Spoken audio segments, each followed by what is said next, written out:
গরম জলে কাঁঠালের বীজ দিয়ে 100 বছরেরও বেশি পুরনো দারুণ সুস্বাদু একটা রেসিপি তোমাদের সঙ্গে শেয়ার করব। যেদিন থেকে কাঁঠালের বীজ দিয়ে এই রেসিপিটা বানাতে শিখেছি কোনোদিন আর কাঁঠালের বীজ ফেলে দিই না। আর এই রেসিপিটা খেতে এতটাই সুস্বাদু যে খাবার টেবিলে যদি এটা কেউ দেখে অন্য কোনো তরকারি চাইবে না। তো রেসিপিটা বানানোর জন্য এখানে পরিমাণ মতো কাঁঠালের বীজ নিতে হবে, আর অবশ্যই কাঁঠালের বীজগুলো একদিন রোদে ভালো করে শুকিয়ে নেবে, তারপর রেসিপিটা বানাবে। এখানে সব কাঁঠালের বীজগুলোকেই অর্ধেক করে চিড়ে দিয়েছি যাতে অল্প সময় সেদ্ধ হয়ে যায়। এখন কড়াইয়ে 1 গ্লাস জল দিয়ে কাঁঠালের বীজগুলো অ্যাড করে দিতে হবে, সামান্য পরিমাণে নুন অ্যাড করে দেবে। তারপর ঢাকা দিয়ে 10 মিনিট মিডিয়াম আঁচে সেদ্ধ করে নিতে হবে। তোমাদের এখন 10 মিনিট পর দেখাচ্ছি, দেখতেই পাচ্ছ কাঁঠালের বীজগুলো একদম সফট হয়ে গেছে। আর যদি 10 মিনিটের মধ্যে কাঁঠালের বীজগুলো সেদ্ধ না হয় তাহলে আরো 2-3 মিনিট মিডিয়াম আঁচে সেদ্ধ করে নেবে। এখন গরম জল থেকে তুলে নিয়ে ঠান্ডা করে নিতে হবে। হালকা একটু ঠান্ডা হয়ে গেলেই খোসাগুলোকে ছাড়িয়ে নিতে হবে। ওপরে শক্ত খোসাটাকে অবশ্যই ভালো করে ছাড়িয়ে নেবে, এটা থাকলে কিন্তু রেসিপিটা খেতে একদমই ভালো লাগবে না। তো সবগুলো ভালো করে পরিষ্কার করে নেওয়া হয়ে গেছে। এবার একটা মিক্সার জারের মধ্যে কাঁঠালের বীজগুলোকে নিয়ে নিতে হবে, আর এরই সঙ্গে অ্যাড করে দিতে হবে 1/2 কাপ ছোট করে কেটে নেওয়া নারকেল। তো অবশ্যই নারকেলটা দেওয়ার চেষ্টা করবে, নারকেলটা দেওয়ার কারণে এটা খেতে এতটাই সুস্বাদু হয় যে বারবার বানিয়ে খেতে মন চাইবে। এখন 1/2 কাপ মতো জল অ্যাড করে ঠিক এইভাবে পেস্ট করে নিয়েছি। এখন এটা সাইডে রেখে দিতে হবে। এবার চুলোর উপর একটা ফ্রাই প্যান নিতে হবে, দিয়ে দিতে হবে 3 চামচ মতো সর্ষের তেল। তেলের পরিমাণটা একটু বেশি রাখবে। তেল খুব ভালো করে গরম করে নিতে হবে। গরম হয়ে গেলেই অ্যাড করে দিতে হবে বড় চামচের 1 চামচ রসুন কুচি, আর দিতে হবে 2টি শুকনো লঙ্কাকে ছোট ছোট টুকরো করে কেটে নিয়ে এবার 10 সেকেন্ড মতো ভেজে নিতে হবে মিডিয়াম আঁচে।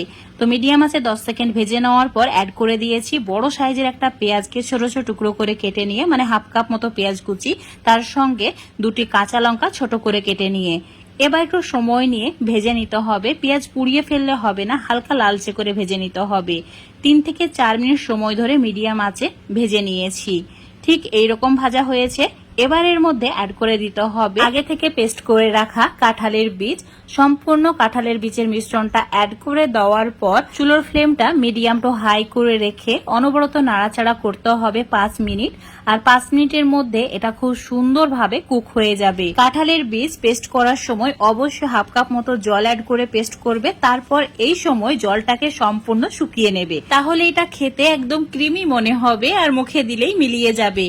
তো তোমাদের এখন 5 মিনিট পর দেখাচ্ছি, দেখতেই পাচ্ছ জলটা অনেকটাই শুকিয়ে গেছে আর খুব সুন্দরভাবে এটা রেডি হয়ে গেছে। এবার চুলোটাকে অফ করে দিতেও পারো, এই সময় আবার লো ফ্লেম করে রাখতেও পারো। তারপর সর্ষের তেল অ্যাড করে দিতে হবে। 1 চামচ মতো সর্ষের তেল অ্যাড করেছি চুলোর ফ্লেমটা লো করে রেখে। তারপর একটা বড় সাইজের লেবুকে অর্ধেক করে কেটে নিয়ে রসটা সম্পূর্ণ অ্যাড করে দিয়েছি। তো এখন খুব ভালো করে লো ফ্লেমে 1 মিনিট মিশিয়ে নিচ্ছি। তো তোমরা চাইলে চুলোটাকে অফ করে দিয়েও মিশিয়ে নিতে পারো, এতে স্বাদের কোনো পরিবর্তন হবে না। মেশানো হয়ে গেলে একদম দেখতে এইরকম হবে আর খুব সুন্দর একটা সুগন্ধ বের হচ্ছে। এখন এটাকে সার্ভ করে নিতে হবে। যারা কোনোদিন কাঁঠালের বীজের ভর্তা বা কোনো রেসিপি বানিয়ে খাওনি অবশ্যই এইভাবে একবার বানিয়ে খেয়ে দেখবে।